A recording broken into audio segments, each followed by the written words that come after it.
We haven't seen a lot of Predaplant Despia this format, but boy oh boy did this event just spike up the huge usage for Predaplant engine everywhere. Don't make 30% of you guys have not smashed the living crap out of that subscribe button. Smash it so we can climb up the 100K ladder. Your Hartford, Connecticut regional breakdown is here. And, in terms of ratios and things, between Sword Soul and Despia kind of duking it out for that huge, big finish at these events, to see that the big controlling deck for this event was Sword Soul, it's pretty much the tale that we've seen this whole format. Now, the biggest thing that caught me off guard for this event was the fact that we had two Despia decks. Wait a minute, but that's not all.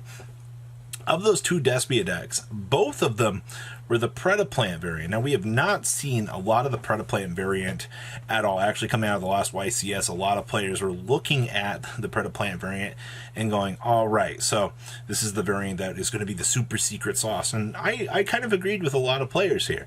I do think that the Predaplant Despia deck had a pretty big ability to kind of take that format by storm and shock a lot of people. But when you kind of look at the overall results and things and how the format was shaping up, yeah, it definitely flopped on the higher competitive scene, but on the regional level, it has been spinning heads here and kind of showing us that, well, maybe we were not all that wrong in our thinking. Maybe it can still do well. And the answer is yes, it can. We also had two Drytron builds in this, which is still going to be your standard Cyber Angel Ben 10 shenanigans. You've seen enough Drytron out of all these formats to continuously go, oh, yeah, this is really good. And ladies and gentlemen, I'm not going to lie to you. I do still think the Drytron is a lower tier 1 deck, yes, but it's definitely gained a lot more momentum as of late. And we also had one based deck in the top cut for this event, which overall, based, it's been continuing to evolve. Basically, the Adventure Punk engine all kind of combined together in this big synchro package so that you're able to kind of set up and make these really cool boards, which, is actually quite nice. So we're going to pass on over for some deck lists now. The first list we're going to be looking at of this original is none other than Sword Soul. Don't you love when you get the chance to see a first place Sword Soul finish? Yay! This build is playing one Synthana, double Heavenly Dragon cycle with double Vassal. Double Desires is absolutely mandatory. I am not... No DD Crows in the main deck here. You do see that the Crows and the Effect Veilers can be interchangeable side options here. And yes, this build is actually main decking Nibiru. If you haven't kind of noticed, it looks like Nibiru's done a little bit of a spin back this format and kind of wheedled its way back in to these metagame decks as another option tree, which actually is kind of cool at the end of the day here. Outside of that, side deck is very, very anti-Despia. And also, we're actually playing a Lina in here. I actually, you never really see Sword Soul try to do, like, other strange things. Yeah, we had the Ultimate Draco Masters in here at one point, sure. But this list is playing Lina, which is absolutely hilarious at the end of the day. So not too bad for that. Next up here on our top 8 is our first Drytron list out of this event. And yes, we are playing the Amorph Factor Pain. Don't you love the fact that you get the ability to, your opponent skips their next main phase 1? You love to see it. Draconius has become pretty much a main deck staple at this point for this deck.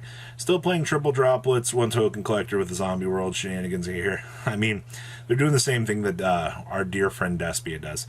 They drop this off of the Beatrice, and then you can quick effect activate it. Yeah, it's all pretty straightforward. And also only one Herald of Orange Light.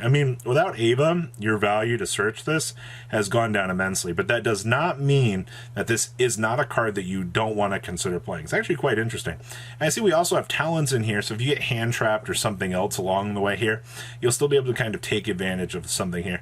Also, double Matanus. I think I've seen a couple of extra Matanus in some builds, but I haven't really seen this take off. This is actually kind of nice. Next up here for your top cut is another Sword Soul list. Actually, man, what is up with builds just playing the weirdest things? I see that this build is doing Hulk into the Jet Synchron. This acts as another level 1, right? Like, you just... How often does Hulk come up in this deck? I guess you can also make, like, a Relinquished Anima off of this and then go into Hulk, but, like... okay, that just feels bad. Sure. Weird things you can do for 500, says the tech choices here. We're also on double vassal, no heavenly dragon cycles. But I mean, you are seeing like how flexible that one spot is in the extra deck at this point in time. You know, you can flex whatever you need to in terms of builds. Also, known Synthana in this build. I mean, you don't really need it. Also, 41 cards with the Upstart Goblin with the one-dimensional barrier. You know what? Sometimes it just gets you further into the pile. I know. Somebody's going to complain about that in the comment section.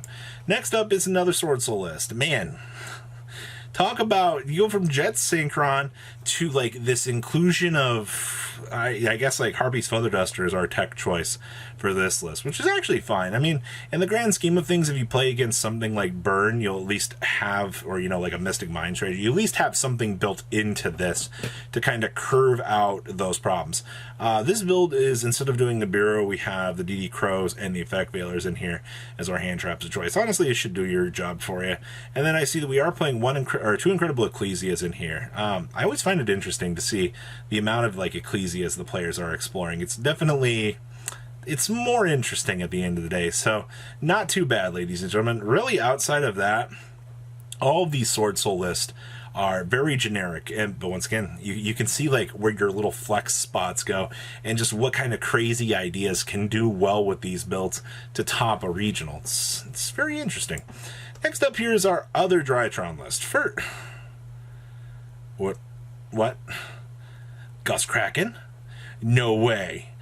Oh my god, look at 2 random cards from your opponent's hand, shuffle one of them into the deck. Oh my gosh. Instead of doing a more factor pain shenanigans, we're doing Gust Kraken. Oh my gosh. If you go first, this card is the nuts. I guess you can let your... Do you value the more factor pain more than this? Or not? Like, I think that this is hilarious, man. Being able to rip an option from your opponent's hand is awesome. You also see here that we're playing 1 Matanus Drytron. But, like, this build's playing crossouts. In comparison to the other list here, you got some very big differences in your ratios here. I mean, 2 Talons versus 3, 1 Matanus versus 2, a more factor pain versus Gust Kraken, you know, the amount of Herald you want to play. Also, remain decking the driver. Wait, remaining 1 Gamma with no driver. Insane. You know what? This person was crazy.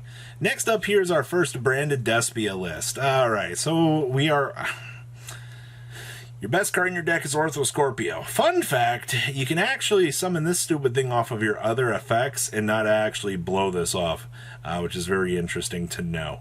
Alright, it's just with this card is summoned by the effect of a Protoplant monster. Did you know you have other cards that can do that? Yeah, very strange. Chimera Phlasia is for the extra fusion summons. We are not playing the other Pendulum Scale. I know you can get really cheesy with this deck and you can try to play the other Pendulum Scales, but to be perfectly honest with you, I don't think it's really worth it in terms of the package here. And of course, we are doing Fright for Patchwork shenanigans in here as well. So it looks like this deck found medium ground to kind of capitalize on the best parts of both worlds here, where you can do patchwork shenanigans and still be able to play the Predaplant stuff to make your advanced string go. Alright, next up here is Based. Oh boy, so this is the deck that everybody talks about that is the scariest deck in the room. So basically it's normal summon Sangan, go into Almirage, search for the Arborea, start combo, because Arborea is a tuner monster that does not inherently get stopped by the downside effect of Sangan. You know, now with the fresh errata that you can't use that monster effect for the rest of this turn, just means that it can still extend itself out and do its thing. Alright, so, and then the rest of Based is all going to be synchro shenanigans, where you're going to be able to climb up, make these really big synchro boards, and your opponent's going to stare at you and go, oh, what am I supposed to do? Also, you know, the Zombie Vampire being an option for this deck to be able to, you know, get some additional mills off, you know, get a free Monster Reborn, depending on, you know, where your initial combo point ends off. Yeah, it's actually pretty good. So, if you're looking at this deck as something you want to mess around with, yeah, this is the modern era Synchro Toolbox, per se, here. And the last list we have here is our other Predaplant list. Ah, there's the good card. So this looks more like your standardized list, I would say. You have the Preda practices in here. You have the talents to disrupt the opponent. You have the Chimera Falacia Do at 2, 1 Darling, and then, of course, the Orthoscorpios to get you off to the races. And I also see we're main decking 1 Super Poly in here. And we have some Dark Rule No Mores down here in the side deck for board breaking. And, of course, the big Preda Power Fusion Dragon to kind of wrap everything up for you. The Columbus Regional Breakdown is pretty straightforward here, actually. Despia did not have a good weekend for this event, which is actually kind of hilarious. We have another first place Sword Soul finish. Kind of seems to be like the tail as of late here. Like, Sword Soul seems to be like the big, cool bully in the room out here that just is able to take these top cuts by storm. Like, you know, in higher events, like, you just play around just Nibiru at 5-head and you know you'll have a good time here. But when you look at some of these regionals, yeah, it's been one of the most consistent winners out here. So yeah, 2 Sword Soul decks in Top Cut here. Now, the abnormality for this event was actually the Punk Dragon Link deck. Technically, Dragon Link had 3 tops in this event, pushing it at the highest point here. But the thing that separates these Dragon Link decks is actually the fact that 2 of them was playing the Punk engine. I actually think that's really cool. Dragon Link has been struggling out here, but when you can put a nice little tuner package in the deck to kind of expedite the process to make things a lot more consistent, not too bad. We also had 1 based deck in Top Cut. To be honest with you, based normal summon Zangan Starfold combo is a very scary deck. If you have 0 clue how to play against it, you're going to get lost in the wake of that deck's dust. We also had 1 Dynamorphia deck. Now, Dynamorphia control has been anything but short of any sort of success at the moment. And I will say that I think this is what the 2nd or 3rd regional top that I have seen. You know, there's a lot of regionals where we don't get data on, or a lot of stores just don't give 2 craps to cover them. But in terms of what I've seen, there's definitely been a fair amount of these things. And, you know, a lot of people just don't know how to play against Rexstrom. You know, once a Rexstrom resolves, you're just like, uh-oh, what do? It's definitely a dominating force. Let's pass it on over for deck list now. Yay, Sword Soul won the event! Who didn't see that coming? We're on triple Heavenly Dragon Cycle, 0 Vassal for this list, which, to be honest with you, it's kind of interesting. We also had only a 14-card extra deck. I don't know if they were just missing one. You know, we've talked about in the Sword Soul list as of late that you have like this one little flex spot here. You could actually technically play the Ultimate Draco Masters in this for your last spot if you really want to. And I do think that the Ultimate Draco Masters is kind of a little cute tech choice. You know, we saw that last format that it was starting to show up, and then for this format it just completely disappeared out of the existence of the format. Outside of that, you could definitely tell that we chose some like Mystic Mind shenanigans for our side deck for like maximizing results here, so not too bad. And then of course Lightning Storm goodness to disrupt the opponent. Overall, this is pretty much once again what I've expected out of these events. Not too bad for your Sword Soul tech choices per se. Next up here is our based deck. Now, this build is doing something that I haven't seen a lot of base decks doing. This one is actually playing Mare. This is going to be a homage to the oldest synchro shenanigans out there. Just Mare make token, yay, we reduce level, get token, and able to climb up and make even dumber plays. We're also playing the Cupid Pitch. Anytime Cupid Pitch is involved, you know something's going to get ridiculous. And then you got to ask yourself the other question: is Cupid Pitch a ban-worthy card? Well, not if we follow suit with this, but it's a story for another day, ladies and gentlemen. Outside of that, I see that we have Illusion of Chaoses to tutor for our sub-engine here, and of course, Jet Synchron shenanigans as well. I mean, this deck is still one of the scariest decks in the room because without Sangan, you can still combo off. It's just we chose to go down a different path here in terms of based. Sangan, no Sangan. Anything works. I think that's kind of the coolness of this deck at the end of the day. Next up here is our first Dragon Link Punk deck. Now, our Punk engine appears to be relatively... Hold on here. We're doing Codebreaker shenanigans in here? Oh my gosh. Virus Swordsman and the Virus Berserker as access points to climb into for generic extra deck access. That is busted. I see that we're doing Griffin plays in here to pull back our anti-spell fragrance. Huh.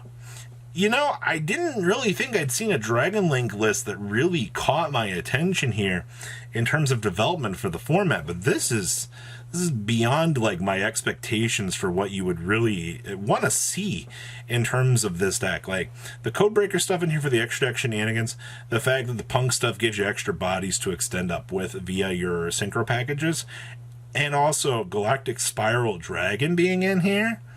All right, they definitely put a lot of time and effort into this. Not bad. Next up here is another take on that same deck. So third and fourth place were both Punk Dragon Link lists, but this build went down a much different path here.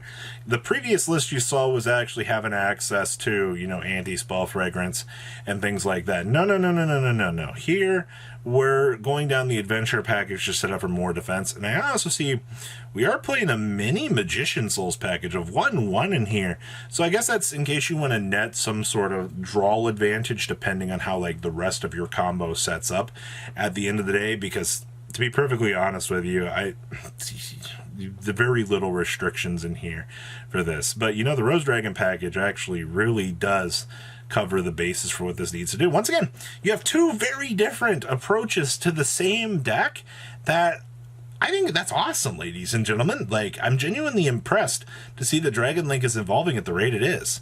Next up here is boring old source. See, we go from such coolness back to normalcy. We have triple Heavenly Dragon Cycle in here with the one Synthona completely optional, 0 vassals in here. What I find most interesting is Dark Roller No More seems to kind of be like more the go-to for this deck. If you kind of noticed with this deck kind of needs Dark Roller and like board breakers in here, because if they get set up against like a 5-negate board, this deck literally crumbles, man. Like there's nothing you can do at the end of the day. And you also notice like Blackout never extends beyond like the 1 of in these decks. I know there was like some time where people were like, oh man, you should be playing 2 Blackouts. Yeah, if the game were to go long enough that I would need that, I would massively consider playing more than 1 Blackout. But considering how my turn. Game's over. Oh, sorry. Considering how fast the modern era Yu-Gi-Oh is, no, you don't go down that path. Next up here is our Dynamorphia list. Talk about 31 trap cards, ladies and gentlemen. Holy moly. We are playing the Ferret Flames. If the combined attack of all face of monsters your opponent controls is higher than your life points, make your opponent shuffle monsters they control into the deck. Their choice. So the combined attack of the remaining monsters they control becomes less than or equal to your life points.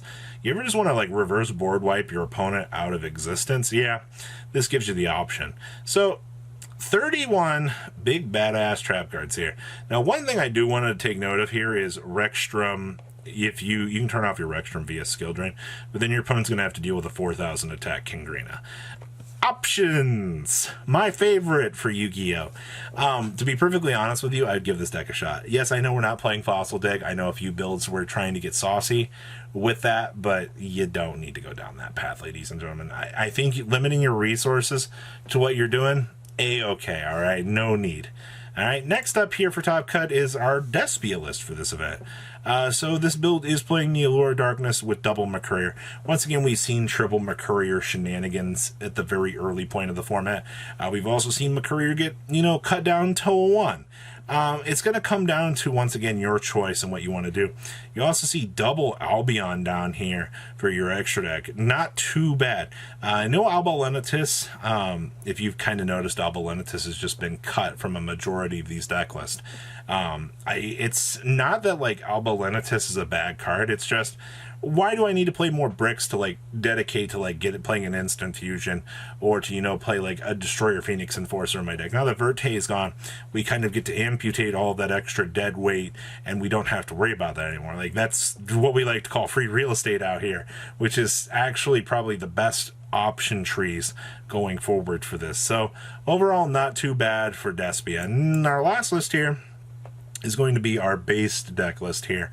Now, if you kind of noticed, oh, this is our Dragon Link package, excuse me here. So this is without the Punk stuff. So this is basically going to do standard Rose Dragon shenanigans. This does everything that standard Dragon Link has been doing this entire time, just, without the Punk package. I also see that we are playing Eradicator Epidemic Virus. You worried about getting Mystic Mind? Just put a big 2,500 attack point monster on the field.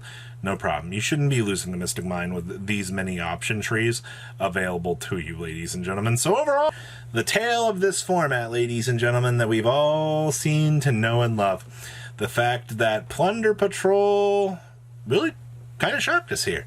Plunder was by far the most unexpected thing that I really expected to see here. Honestly, Plunder has been... it's taken a really big turn this format, and by turn it's definitely quieted down a lot in terms of your metagame representation. I'm not going to say the deck has very good matchups, because it can surprise you on how it goes, but I think in terms of how your day is going to go as a Plunder Patrol player, you need to have things be a lot more favorable for you in order to have more success. And that's not necessarily a bad thing, ladies and gentlemen.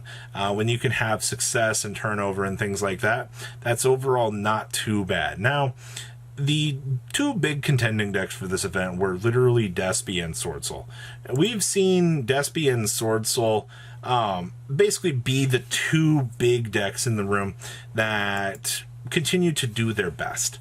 And Despia actually beating out Sword Soul here in terms of representation does not shock me at all right? Literally every other regional, it's Sword Soul and Despia interchanging here. We also had a Punk Adventure deck, basically Brave Shenanigans, as per usual. And then we also had a Salamangreat in Top Cut. Now, Salad has been doing really well on the national side of things, really well. And anytime that you can see, honestly, this deck perform up to some sort of metagame standard, it's really good. Now you just got to answer the question, are we playing Desires? What's our Roar and our Rage ratios? I think those are the biggest questions that I have to ask right now in Salad, because they've all definitely broken the norm as of late for that. All right, we're going to pass on over to top deck list. All right, so our first deck list we're going to be looking at here out of top 8 is going to be Sword Soul. And yes, we do have Draco Masters of the Tenyi in here. Now, this is effectively how you use your extra spots, ladies and gentlemen. Trust me on this. It's been a little while since I've seen Draco Masters of the Tenyi getting the chance to kind of come back into the format and do its job. So, for the sauce for this list, just standard 3 Ash Blossom, 3 DD Crow with 3 Effect Veiler. You kind of interchange your Effect Veilers with your Nibiru's, I guess, for your option tree here. We also have triple Ecclesia, triple Moyi with the 2 Taie, triple Longdong, triple Arara, triple Ashuna, 1 Synthana, and triple Vishuda with the 2 Heavenly Dragons, the 2 Desires, 2 Emergence, and the 2 Vassals. And we have triple Imperm with the 1 Blackout here. So your main deck is very, very standardized. Alright, like I said, we've seen Vassal and Heavenly just being the 2-2 split for how long in this format? And in the extra deck, we have 1 Shaman with the triple Monk. We have 1 Draco Masters, the 1 Yazi, the 1 Chengying with the 1 Qingxing Longyun, 2 Chizao, the 1 Draco Berserker, the 1 Chaofeng, 2 Boxia, and the 1 Baron de Fleuer. And then side deck here is triple Dark Ruler, triple Chalice, triple Lightning Storm, 2 D-Barrier, triple Evenly Matched, and 1 copy of Red Reboot here, wrapping up this list. Do keep in mind that we have extreme dislike for things in this format. Good stuff here. Alright, next up here for our top cut is our Salamangreat list. Now, in terms of development for Salad, Desires has just been pretty much cut forever for this deck. They have just chosen to not deal with, I guess, the bulk that Desires brings to this anymore. Because if you're playing Desires, it means you're going to have to mess around with your Roar and Rage ratios here. Now, we're also not even playing Will of the Salamangreat in this deck either, which kind of takes away from some of the combo potential and things that you've seen in older Salamangreat. But, alright. So we have triple copies of Ash, the Blossom, and Joyous Spring. Triple copies of Droll and Lockbird. Triple copies of Flame Buffalo. No Lady Debug for this list, even though Lady Debug seems really cute. I think we've seen Lady Debug in 1 top cut list out of national season, but alright. We also have triple Ghost Bell and Honda Mansion. Triple copies of Parallel Exceed. 1 Salamangreat Falco. 2 Foxies with 1 Gazelle. We have 1 Jack Jaguar. Triple copies of Salamangreat Spinny. 2 Sea Archiver. That's actually quite interesting to see double Sea Archiver. I actually really like this. This is one of the better extending options for this deck. We have 1 Called by the Grave, 1 Two-Sided Minings, triple Droplets, triple Salamangreat Circle, 1 Sanctuary, triple Imperm, one Rage, and one Roar. Down here in the extra deck, we have one Update Jammer, the one Transcode Talker, one Splash Mage, triple copies of Sunlight Wolf, triple copies of Balinix, one copy of the Decode Talker Heatzel. Honestly, this is your go-to, like, secret tech. Like, draw power is one of the best things that this deck loves. We have one Axis Code Talker, one Mirage Dahlia, one Dugaris, one Baguski, and one copy of Abyssal. Then we have triple copies of Phantasme, alright. Triple copies of Space Rock, triple copies of Twin Twisters, triple copies of Anti-Scam Fragrance, and triple copies of Rivalry of the Warlords here. Wrapping up our very interesting take on Salad. I actually like these ratios. Very, very good. So we continue up our top 8 here. We have Based. Oh boy, so this is the kind of base deck that's going to dig the Eldritch Core out, and we're going to do our job. And of course, you're going to be capitalizing on your Magician Souls package on a 3-2 here, by the way. So your whole goal in this deck, you want to make Synchro go burr. Alright, it's kind of funny to say that, but that's literally how this deck works. We have one Scythe with triple Ash Blossom, triple copies of DD Crow, one Destrudo, triple copies of Effect Veiler, one Eldritch the Golden Lord, one Fairy Tale Snow, one Ghost Ogre, we have one Jet Synchron, triple copies of Magician Souls, triple copies of Space Rock, one Deer Note, triple copies of Foxy Tune, we have one Ogre Dance, two copies of Xiamen with one Red Rose Dragon, one Rox Rose, with the one Griffin Rider. We have triple copies of Water Enchantress, two copies of your Illusion of Chaos with one Basil Rose Shoot, one Called by the Grave, triple Cursed Old Land with one Draco Back, triple copies of Emergency Teleport, one Faithful Adventure, one Foolish Barrel. We have triple Forbidden Droplet with triple Rite of Armesier, triple copies of Conch, triple copies of Scarlet, and one copy of Hakwao. Down here in the extra, we have one Celine with one Lina, one copy of Lingaribo, one Unicorn with one Dehark, one Hulk with one Dagda, one Access Code, one Wonder Magician, one Shooting Riser, one Psychic M Punisher, one Hot Red Dragon Archfiend Abyss, one Herald, one Chaos Ruler, and one Baron de Fleur. And then we have one Banshee, one Token Collector, triple Cyclone, two Dark Ruler, the one Zombie Roll, triple Evenly, one Red Reboot, and triple copies of Solemn Judgment here, wrapping up your new incarnation of Based. Alright, as we climb on up here, this is our Plunder Patrol list. Talk about tacked out, ladies and gentlemen.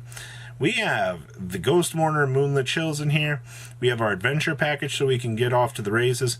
And we're actually playing Mystic Mine. 53 cards in here. Hunter does not disappoint me with these deck builds, man. It is always a pleasure to see what kind of ingeniousness is going to come out of this lad. And you know what?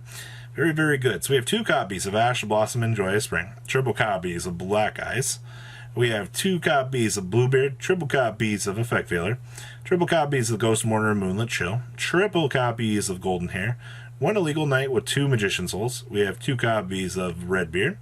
We have one copy of Griffin Rider, triple Water Enchantress with triple Whitebeard, two copies of Illusion, one Called by the Grave, one Draco Back with the one Faithful, one Foolish Barrel, triple Droplet with two Mystic Mine. We have triple Shipyard, triple copies of Rite of Armesier, one Terraforming with triple Evenly Matched, triple Imperm, and one copy of the Bode. Then we have one Almirage, the one Unicorn, the one Phoenix, one Boral Sword, triple copies of Blackbeard, triple Morik, two Bran, and triple Lice. And then we have triple copies of Phantasme, one Feather Duster, two Lightning Storm, triple Raigeki, triple Twin Twisters, and triple copies of Rivalry of the Warlords, wrapping up your Plunder Patrol deck. Yarg! Last we have here for you guys is Despia, sporting off 45 cards.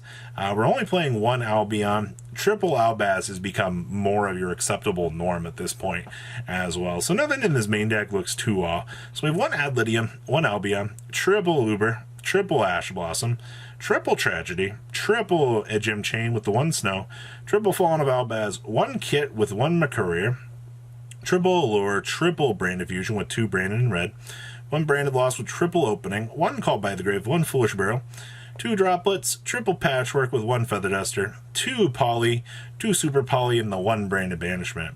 Then we have one Titaniclad, one Dracostopelia, two Mirror Jades, two Masquerade, two Lubellion, two Guardian Chimera, one Quidardus, one Preskynian, one Brigand, and two Albion. Our side deck here is one Necro Banshee, triple Space Rock, triple Token Collector, triple Twin Twister, one Zombie World, triple D-Barrier, and one copy of Red Reboot. wrapping up your chunk of deck profiles for the Florida Regionals. What do you guys think about this stuff? Please check out Prodigy Games down below so that you guys can show them some love for hosting this event. And I will see your beautiful faces back here, Linda, with some more Koalas content. Peace out, guys.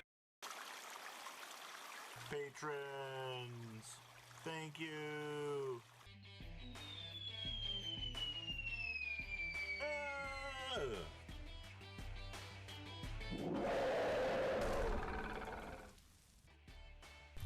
Thank you so much for watching. Check out these other videos.